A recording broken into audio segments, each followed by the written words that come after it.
This is Real News Media TV, coverage you can trust. Please like, share, subscribe, and hit the notification bell. Select all for daily news updates. Good evening, my Real News Media TV family. Welcome back to the channel for another news update for April 3, 2023. And in the news this evening, Jamaican to stand a trial in Cayman on drug and money laundering charges. A Jamaican is to stand a trial in the Cayman Islands in August on drug and money laundering charges. Dorman Saman, 38, and the 32-year-old Caymanian, Renee Hamilton, pleaded not guilty to the charges and were offered bail when they appeared in Grand Court on Friday. They are accused of importing about 5.2 grams of fentanyl and more than 3.3 pounds of ganja. Saman and Hamilton are to be charged with 2 counts of money laundering in relation to $80,000. According to the Royal Cayman Islands Police Service, the couple used the postal service to import around 200 fentanyl tablets, which were discovered by customs and the border control officers at the airport post office in February. The details of the offense read in court indicated that Saman and Hamilton are suspected of being involved in importing illegal drugs for more than a year, as the 2 money laundering charges cover the period June 1, 2021 to May 31, 2022. Court to rule on controversial contracts drafted for security guards. A legal showdown looms as the Union of Clerical, Administrative and Supervisory Employees prepares to have the courts rule on the controversial contracts drafted for security guards.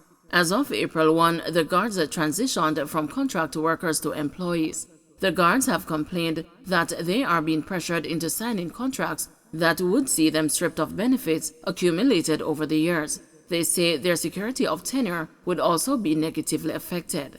President of UK's Vincent Morrison met with the guards yesterday to hear their grouses and has instructed the union's attorneys to move ahead with the matter in the courts. Mr. Morrison has again expressed the disappointment at what he terms the lack of attention being given to the plight of the workers by the Labour Ministry.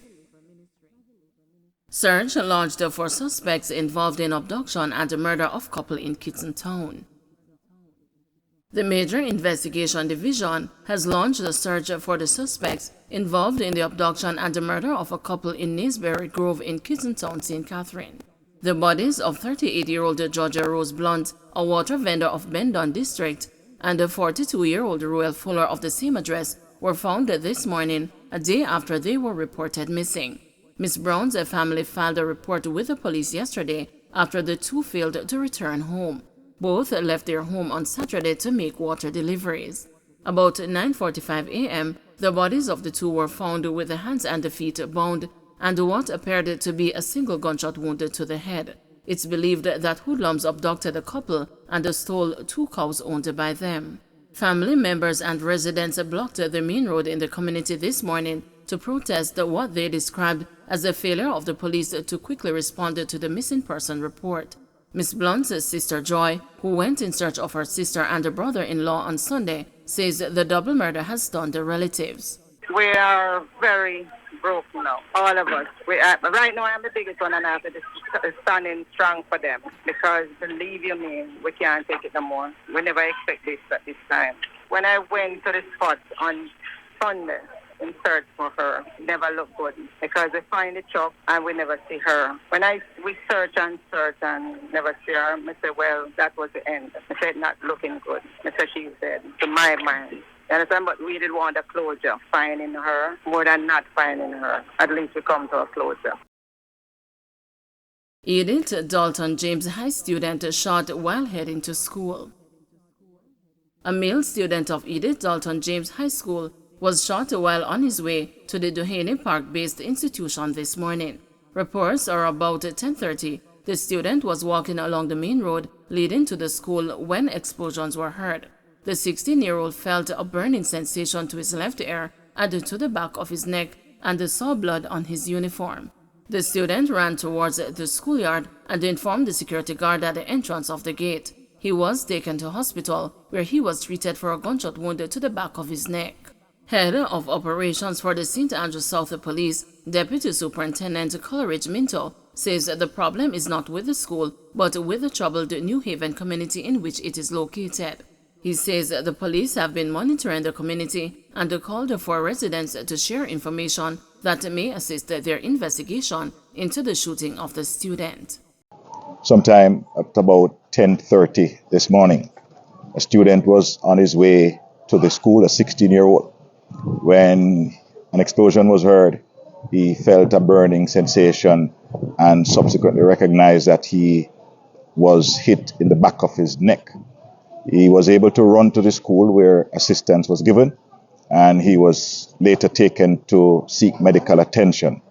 His condition is stable at this time, and we continue to appeal to the residents, those who may have seen or heard anything, to report it to the Duane Park Police Station, 119, or to the nearest police station.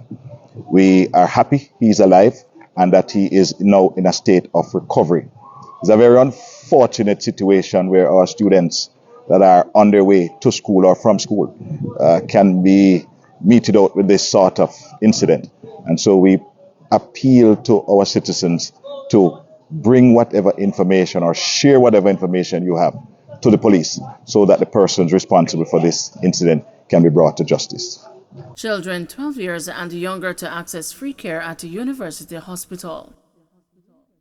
The Ministry of Health and Wellness is advising the public that effective immediately, children 12 years and younger can access free medical care at the University Hospital of the West Indies. In a statement released on Monday, the ministry said that the decision comes in light of the increase in admissions being experienced at the Bustamante Hospital for Children as a result of respiratory illnesses. It says it is therefore advising that children with any illness now to be taken to the University Hospital of the West Indies, where they will be treated by the medical team there. Dental surgeons threatened to withdraw services over slow pace of wage negotiations. The government faces the prospect of disruption in the delivery of dental care in the public health sector if dental surgeons carry out their planned protest. The dental surgeons are upset over the pace of wage talks with the Finance Ministry. President of the Union of Clerical, Administrative and Supervisory Employees, Vincent Morrison, says the parties met over 3 weeks ago, but there has been no word from the ministry on when the discussions will be concluded. We sent the proposal to the ministry, and we have been calling the ministry, hoping that we would have gotten a date to continue those discussions, but we have not heard from the ministry. And the doctors have decided to go on industrial action. In other words, intensify their industrial action starting tomorrow, if the ministry doesn't set a date for sometime today, so that we can sort out the compensation package for the dental surgeons. Don't forget to like, share, subscribe, and hit the notification bell. Select all for daily news updates.